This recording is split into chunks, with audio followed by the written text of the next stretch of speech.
Everybody knows how to develop a quarterback. You're assuming that you're going into a program. I mean, I'm telling you, there's a lot of people who have no idea what they're doing when they're tasked with coaching a quarterback or calling an offense. So are you saying, I mean, just like we'd rank quarterbacks 1 to 32, do you rank offensive coordinators 1 to 32? Do you rank quarterback coaches 1 to 32? Well, what if you had the 32nd ranked coordinator in someone's mind, or the 32nd ranked quarterback coach? How is he getting a level of development that the guy who's first is getting? The NFL world exploded the moment Tom Brady's latest comments hit the airwaves, sending shockwaves from Cleveland to every sports desk across the country.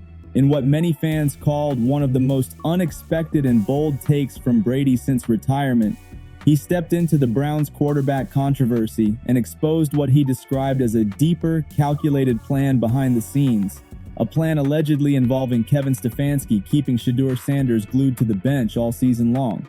The claim didn't just ignite debate, it ignited a wildfire. Let's give him a chance. Let's give him a chance with the play calling. You know you have an offensive line that isn't playing that well. So what do? Why not just play the short game so he can get the ball out of his hands very fast to run a competent goddamn offense?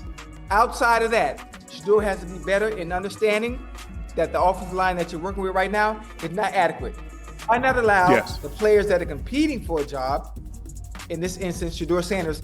Fans who already sensed something strange about the quarterback rotation suddenly felt validated, while critics of Stefanski doubled down, insisting that Brady had simply said out loud what many believed was happening behind closed doors. The conversation hit differently because Brady isn't just another retired athlete giving opinions.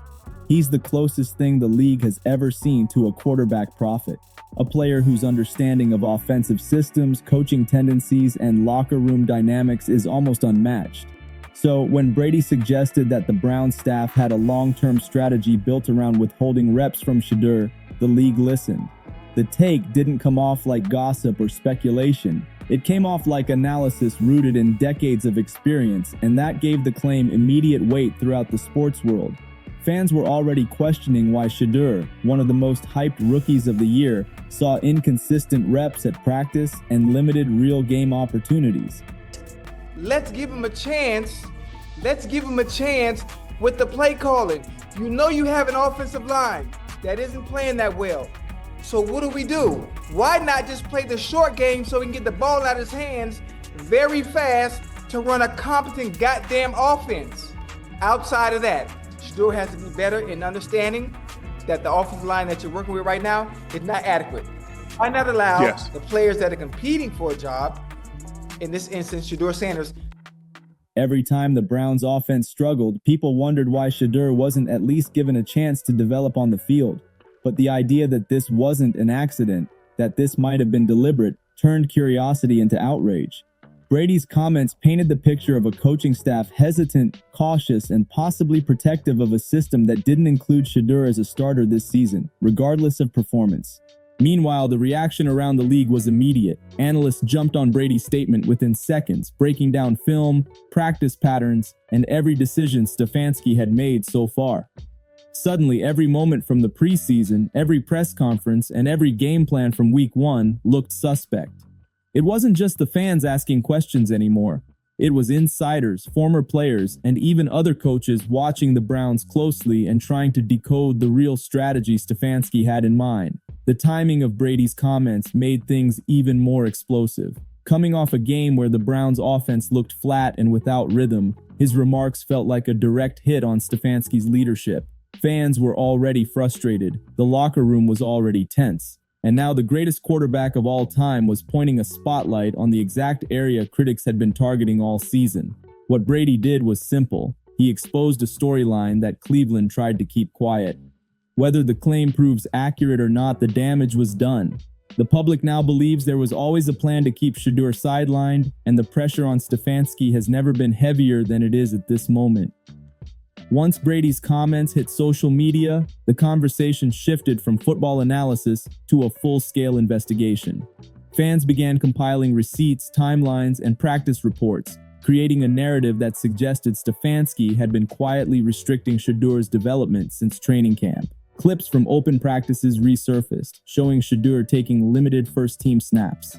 Analysts pointed out how rarely he was given meaningful preseason reps compared to other rookie quarterbacks drafted with far less hype.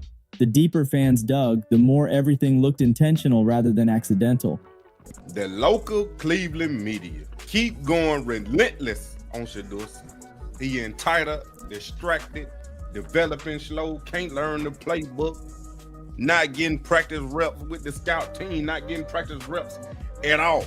But what if I told you? Then don't none of that got to do nothing with football. This goes deeper than people realize. If y'all ain't seen the Tom Brady came out on Colin Cowherd, now this is pertaining to the Browns saying they developing quarterback.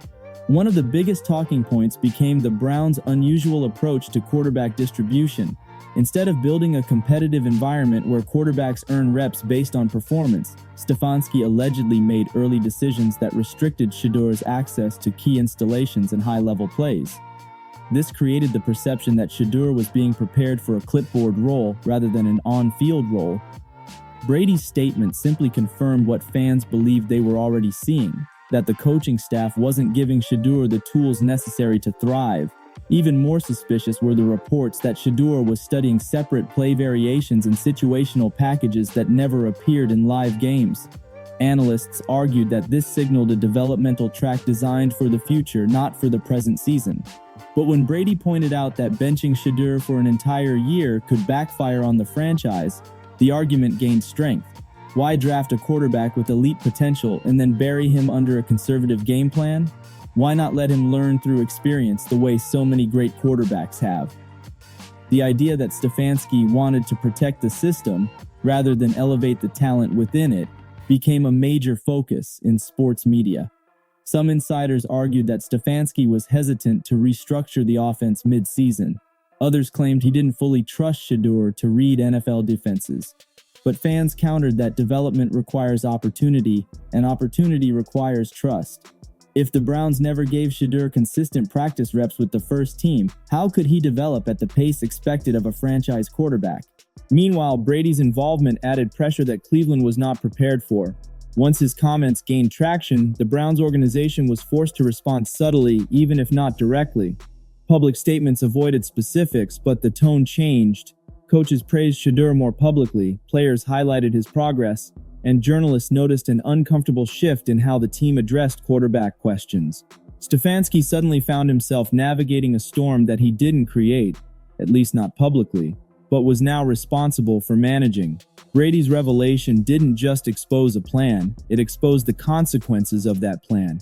It forced the Browns to confront the reality that keeping Shedeur on the sideline indefinitely could divide the locker room, frustrate the fan base, and ultimately weaken the team's offensive potential. And once that idea was planted in the public consciousness, there was no turning back. The locker room dynamic became one of the most talked about aspects after Brady's remarks. While no player came out directly on record, anonymous reports from inside the Browns facility suggested that not everyone agreed with Stefanski's quarterback strategy. Some teammates reportedly saw Shedeur's work ethic firsthand and believed he deserved more opportunities. Let's give him a chance. Let's give him a chance with the play calling. You know you have an offensive line that isn't playing that well. So what do? Why not just play the short game so we can get the ball out of his hands very fast to run a competent goddamn offense? Outside of that, Shedeur has to be better in understanding that the offensive line that you're working with right now is not adequate. Why not allow the players that are competing for a job, in this instance, Shedeur Sanders? Others felt the offense lacked the spark, mobility, and improvisation that a younger quarterback could bring. Whether these whispers were entirely accurate or just amplified by Brady's comments, the story fueled even more speculation. Brady's critique brought attention to the broader issue. Quarterbacks develop through exposure, not protection. And Shedeur came into the league with expectations already sky high due to his college success, strong mental processing, and composure under pressure. Fans recognized that benching a quarterback with his traits could stunt growth rather than preserve it. Brady's analysis aligned with the idea that learning by doing is essential in the modern NFL, where rookies come in more prepared than ever before. Stefanski, however, has been known for caution with young quarterbacks, and critics argue that this cautious approach may have become outdated. The league has shifted dramatically. Play callers now tailor systems to rookie strengths, not force rookies to sit for years behind veterans. Multiple organizations have proven that early trust and design development accelerate a quarterback's trajectory. But Cleveland seemed stuck somewhere between old-school methodology and modern adaptability, and Brady called it out bluntly. The emotional reaction from fans added another layer to the situation. Many believe Stefanski was preventing the team from evolving. Fans blamed the predictable play calling, the slow offensive tempo, and the lack of creativity on a coaching philosophy that didn't match Shedeur's strengths. Every stalled drive became evidence of the alleged plan. Every underused opportunity became a reminder of what Brady exposed. And every press conference where Stefanski dodged questions about quarterback reps felt like confirmation. The media amplified this narrative even further. Shows debated whether the Browns were sabotaging their own future by refusing to adjust. Analysts compared Shedeur's situation to other rookie quarterbacks who thrived once given the reins. Some even argued that Cleveland risked losing Shedeur's confidence if the pattern continued. When Brady said the quiet part out loud, that a team may be intentionally limiting a quarterback's growth, it validated every critique that fans had been voicing for months. What made the situation worse is that Shedeur showcased flashes of brilliance every time he touched the field. Whether in preseason, limited action, or practice clips leaked online, he displayed poise that contradicted the narrative that he wasn't ready. Brady pointed to these moments as evidence that the Browns should reconsider their plan. By the time Brady's comments had circulated for several days, the story wasn't just about one quarterback. It was about the direction of the entire franchise, and whether the coaching decisions being made were truly in the team's best interest. With the controversy escalating, national media outlets dug deeper into Stefanski's coaching history. Patterns began to emerge: conservative game plans, hesitancy with new quarterbacks, and a preference for controlling offensive tempo rather than utilizing explosive plays. This led many analysts to believe Brady wasn't exposing a new plan. He was revealing a long-standing coaching philosophy that finally hit a breaking point due to Shedeur's popularity and potential. The debate forced the league to confront an uncomfortable truth. Some coaches prefer system stability over talent optimization. Stefanski, known for structured game scripts and reliance on established processes, might have viewed Shedeur as a long-term project rather than an immediate solution. But that mindset clashed violently with modern NFL culture, where young quarterbacks reshape franchises almost instantly. This friction between old-school caution and new-school urgency became the foundation of the controversy. As Brady continued discussing the situation across multiple appearances, the tone of the national conversation shifted. Instead of asking, "Is Shedeur ready?" analysts began asking, "Why isn't he being prepared?" That subtle flip changed everything. It moved responsibility away from Shedeur and placed it squarely on Stefanski's strategic decisions. Fans rallied behind Brady's perspective because it aligned with what they had been witnessing on the field. They saw an offense lacking energy. They saw predictable play calling that rarely pressured opposing defenses. And they saw a rookie quarterback with clear upside who seemed stuck waiting for an opportunity that kept being delayed. This fueled speculation that the Browns might be risking locker room unity. Veteran players want to win now. They don't want a season wasted waiting for a quarterback plan that might not even exist. If players begin questioning whether the coaching staff is making decisions that benefit the team instead of preserving a system, tension can develop faster than fans realize. Sports networks began releasing polls asking whether Shedeur should start, and the results were overwhelmingly in favor of giving him a chance. Social media campaigns followed, with fans pressuring the organization to rethink its quarterback rotation. Brady didn't create the movement, he accelerated it. He provided legitimacy to concerns fans already had. Even rival teams commented on the situation anonymously, hinting that Shedeur had impressed during joint training sessions and scrimmages. This only intensified the narrative that Cleveland was holding back a player who could potentially elevate the offense. At this point, Stefanski faced an impossible choice: stick to the original plan and endure the backlash, or pivot dramatically and give Shedeur greater responsibility. Both paths carried consequences, but ignoring Brady's influence proved impossible. The controversy had become too big, too loud, and too defining for the Browns season. By the time the dust settled, the narrative surrounding the Browns had fundamentally changed. What began as concerns from fans transformed into a full-scale debate that dominated national sports coverage. Stefanski's coaching decisions were under more pressure than ever, and Tom Brady's comments reshaped the public's understanding of the situation completely. Even without naming individuals or attacking character, Brady forced the league to reconsider how young quarterbacks are treated and whether organizations unintentionally sabotage themselves by playing too conservative. The Browns now face a crossroads. If they continue benching Shedeur, the public will interpret it as confirmation of Brady's claim.